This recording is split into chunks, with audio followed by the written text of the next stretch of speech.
مرسلین والحمد للہ رب العالمین اللہم صلی علی سیدنا محمد وعلی آل سیدنا محمد وبارک وسلم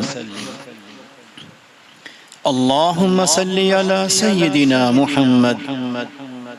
وعلی آل سیدنا محمد وبارک وسلم اللہم صلی علی سیدنا محمد وعلی آل سیدنا محمد وبارک وسلم۔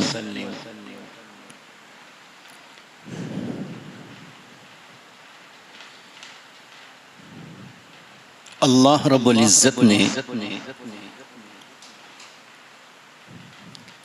انسان کو دو چیزوں کا مجموعہ بنایا، ایک تو ہے انسان کا جسم اور ایک ہے انسان کی روح۔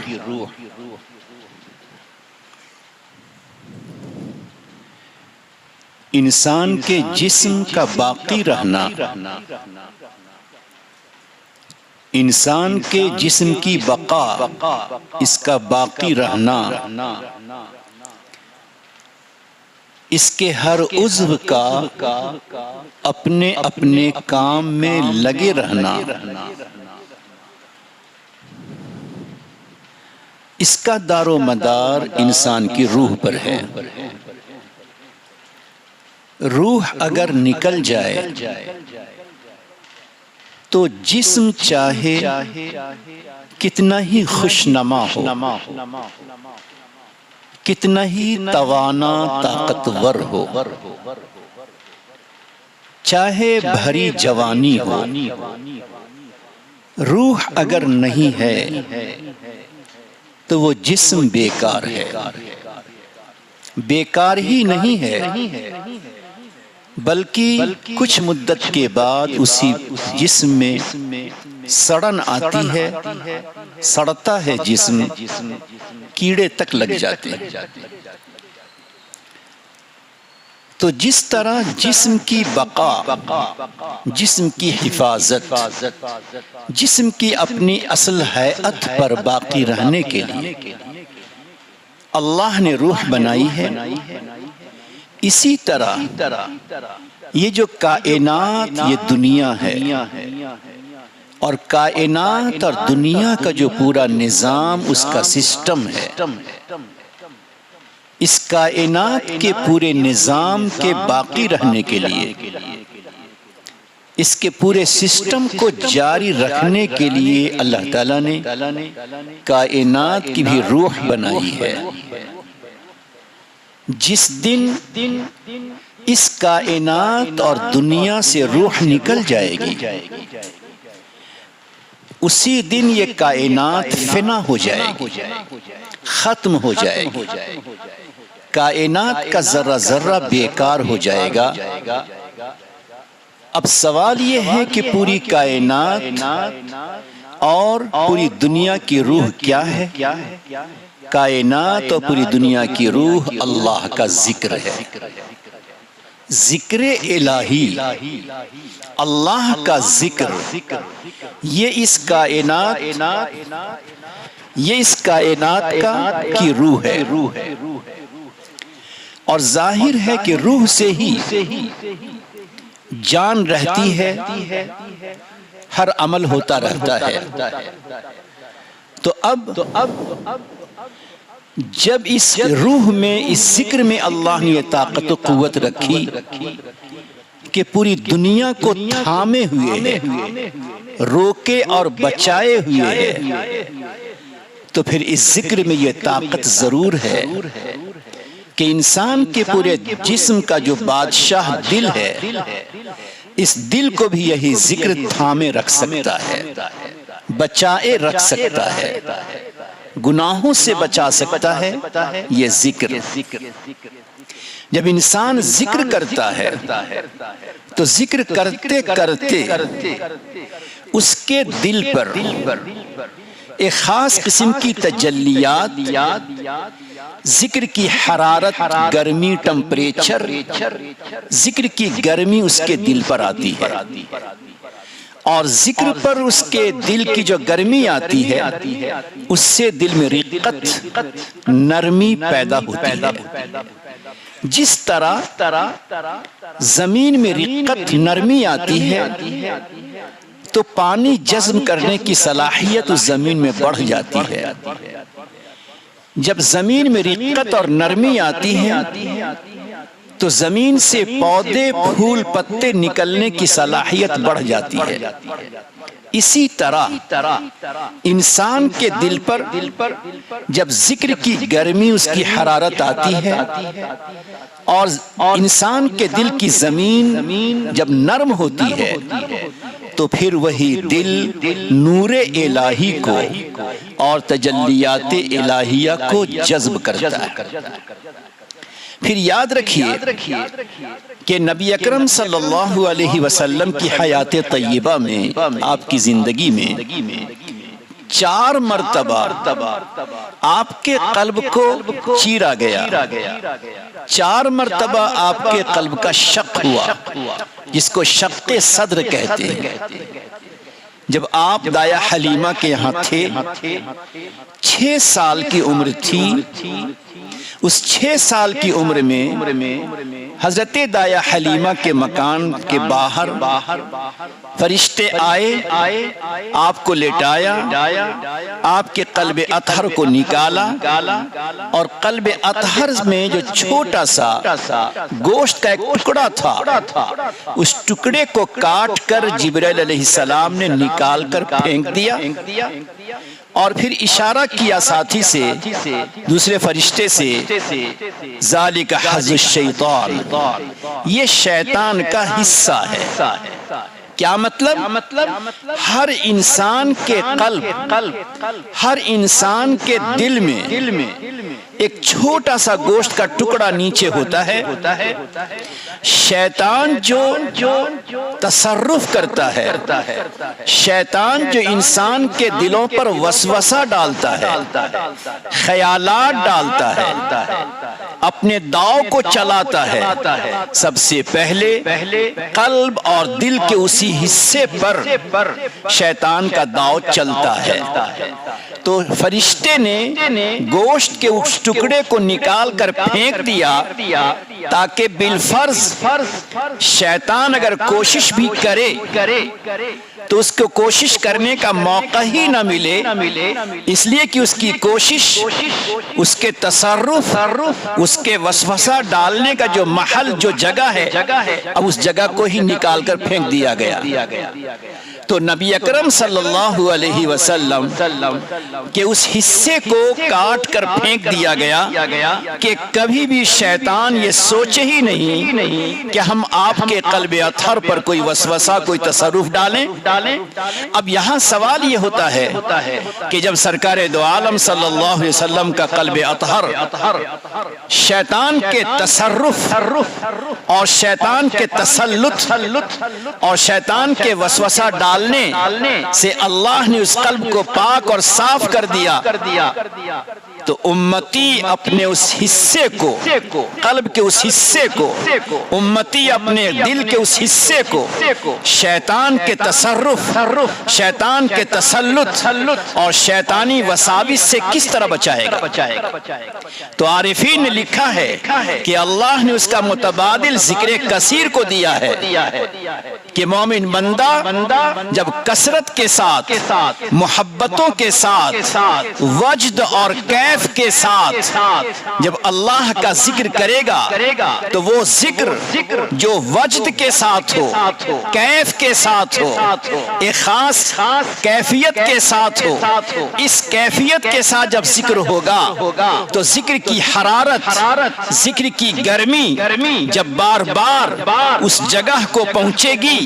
تو وہ جو چھوٹا سا حصہ ہے بار بار گرمی کے پہنچنے سے وہ پگھلتا ختم ہو جائے گا، اور شیطان کو جو تصرف اور تسلط اور وسوسہ ڈالنے کا جو محل نظر آتا ہے، اب اسے بھی نظر آئے گا کہ یہاں ہمارے تصرف اور تسلط کی کوئی جگہ باقی نہیں رہی ہے۔ اس بنا پر اگر ہم چاہتے ہیں کہ شیطان کے وسوسے سے بچیں،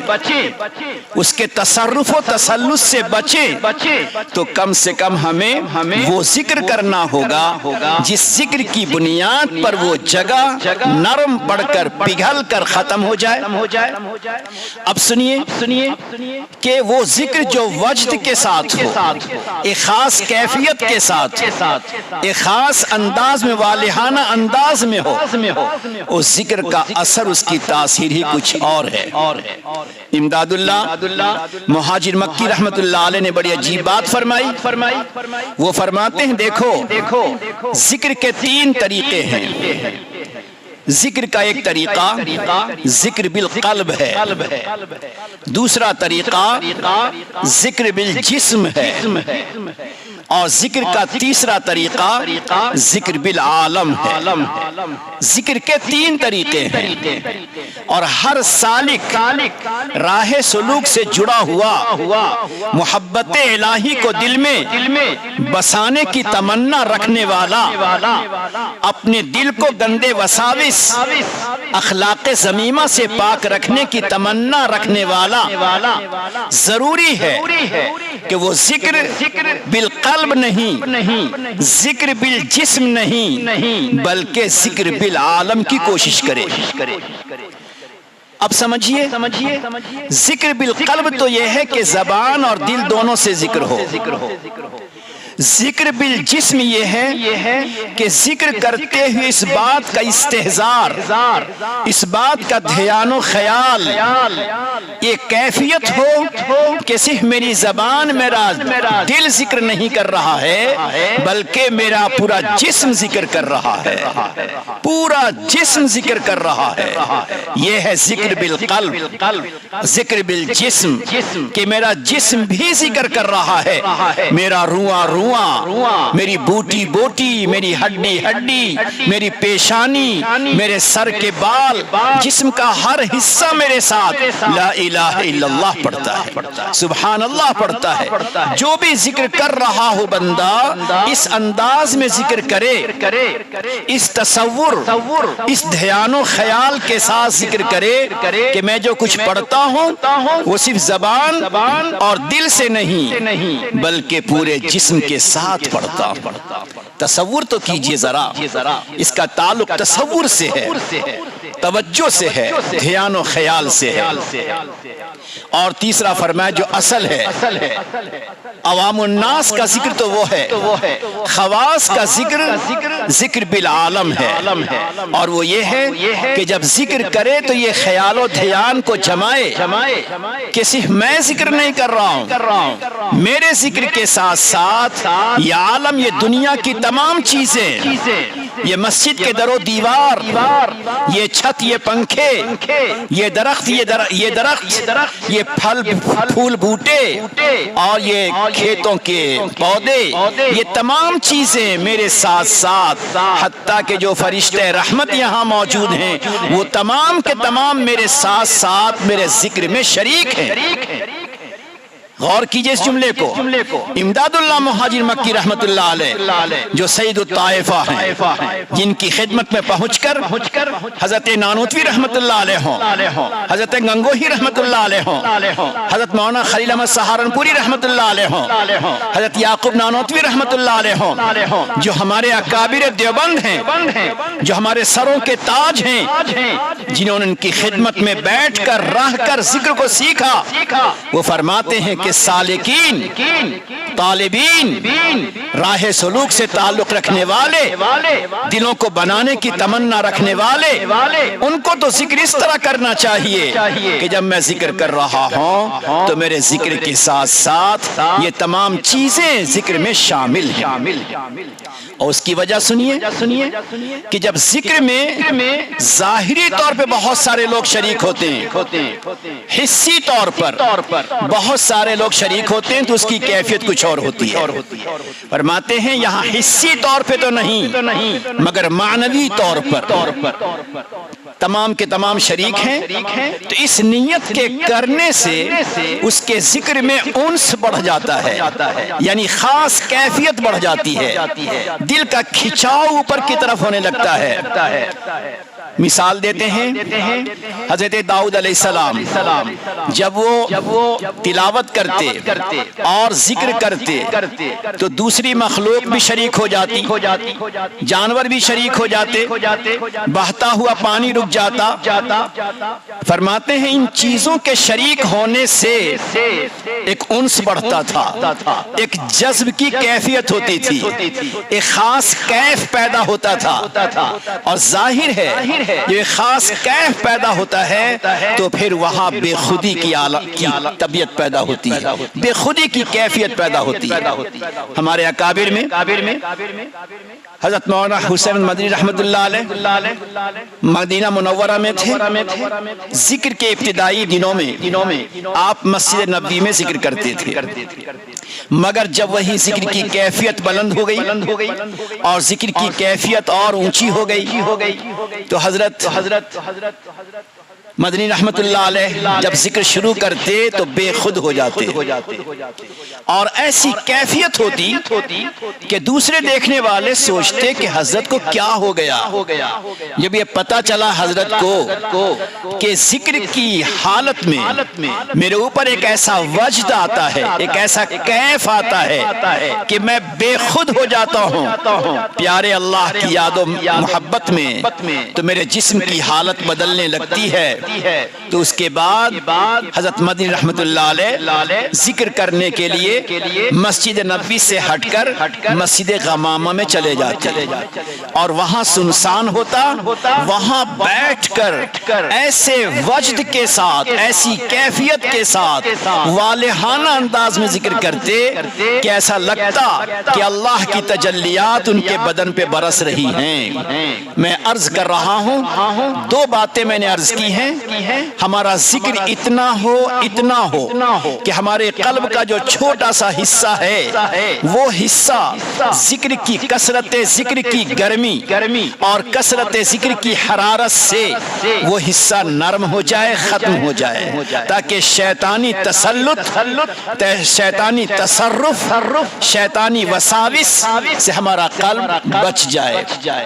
اور دوسرے نمبر میں نے بات عرض کی کہ ہمارا ذکر والہانہ ہو،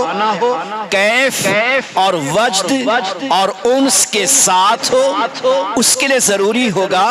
کہ ذکر کرتے ہوئے ہم صرف یہ خیال نہ کریں کہ میری زبان ذکر کر رہی ہے، بلکہ زبان کے ساتھ پورا جسم اور جسم کے ساتھ پورا عالم ذکر کر رہا ہے۔ اس کیفیت تک ہم کو پہنچنا ہے تو انشاءاللہ پھر ذکر کا وہ خاص کیف ہمیں آپ کو محسوس ہوگا۔ ہمارے بعض اکابر نے اس کیفیت تک پہنچنے کے لیے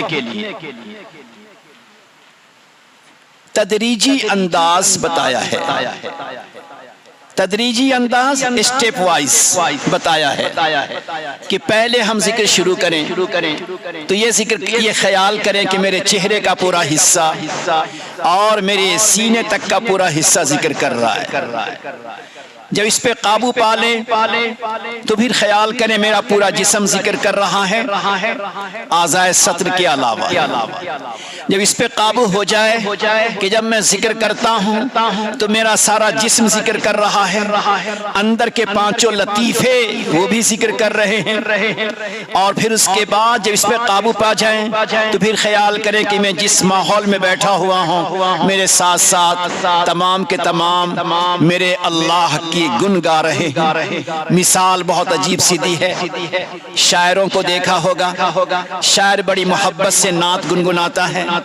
اللہ کی شان میں کوئی نظم پڑھتا ہے، مگر پورا مجمع اگر پڑھنے لگے تو شاعر کی کیفیت بدل جاتی ہے۔ کیوں؟ جب شاعر کو اس بات کا احساس ہو گیا کہ میرے ساتھ ساتھ میری زبان میں یہ تمام کے تمام پڑھتے ہیں تو شاعر کی کیفیت بلند ہو جاتی ہے، بے خود ہو جاتا ہے شاعر۔ آپ نے محسوس کیا ہوگا جب ایک شاعر کا کیف بدلتا ہے تو اللہ کا بندہ اللہ کی محبت میں بیٹھا اللہ کی تجلی کا طلبگار ہو کر جب اللہ کا ذکر کر رہا ہے اور اسے اس بات کا استحضار،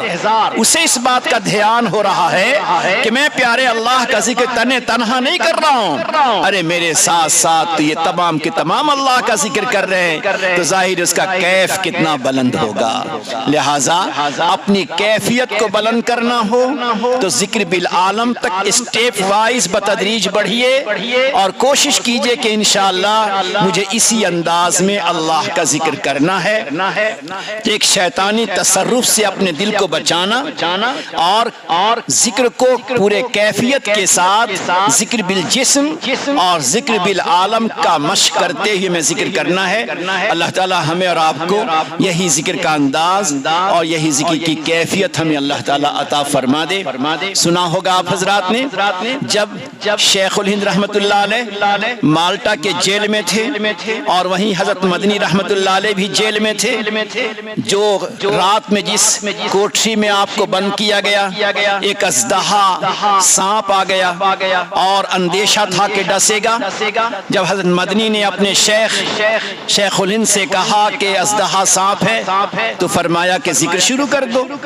جب ذکر شروع کیا حضرت مدنی رحمت اللہ علیہ نے تو اس بند کوٹری میں کیا کیف رہا ہوگا، پروردگار سے کیسی مناجات رہی ہوگی، یوں لگے اللہ سے کس طرح وہ باتیں کر رہے ہوں گے، کیا کیف ہوگا، کیا تجلی کا نزول ہوگا کہ پھر حضرت مدنی نے جب ذکر کیا تو سانپ نے اپنے پھن کو اٹھایا اور حضرت مدنی کہتے لا الہ اور اپنے سر کو دائیں طرف لے جاتے، حضرت مدنی اپنے سر کو لا الہ پڑھتے ہوئے دائیں طرف لے جاتے تو وہ سانپ بھی اپنے پھن کو دائیں طرف، اور جب الا اللہ کہتے بائیں طرف کرتے دل کی طرف تو وہ سانپ بھی اپنے پھن کو بائیں طرف کرتا۔ کافی دیر تک حضرت مدنی کے ساتھ ذکر کے اس پرکیف منظر میں وہ سانپ بھی شریک رہا۔ ہمارے اکابر فرماتے ہیں یہ ہمارے بڑوں کا ذکر ہے کہ دوسری مخلوق بھی اس ذکر کے کیف سے، اس ذکر پر اترنے والی رحمتوں سے محروم نہیں رہتی اور وہ بھی اس میں شامل ہو جاتی ہے۔ آخری بات، آخری جملہ، ہم میں اکثر وہ حضرات ہوں گے جو کسی نہ کسی سے سلسلے میں بیعت ہوں گے، اپنے آپ سے ذرا پوچھیں کہ کب تک ہم اسی طرح سے ذکر کرتے رہیں گے، بے کیفی کے ساتھ، بے توجہی کے ساتھ، بے لذتی کے ساتھ کب تک ذکر کرتے رہیں گے؟ اب تو ذرا ذکر کے معیار، اس کے انداز، اس کی کیفیت کو ذرا ہم بلند کریں۔ اللہ تعالی ہمیں اور آپ کو اسی انداز میں ذکر کرنے کی توفیق عطا فرمائے۔ تو تھوڑی دیر ہم ذکر جہری کریں گے، اس کے بعد پھر مراقبہ کریں گے۔ تمام احباب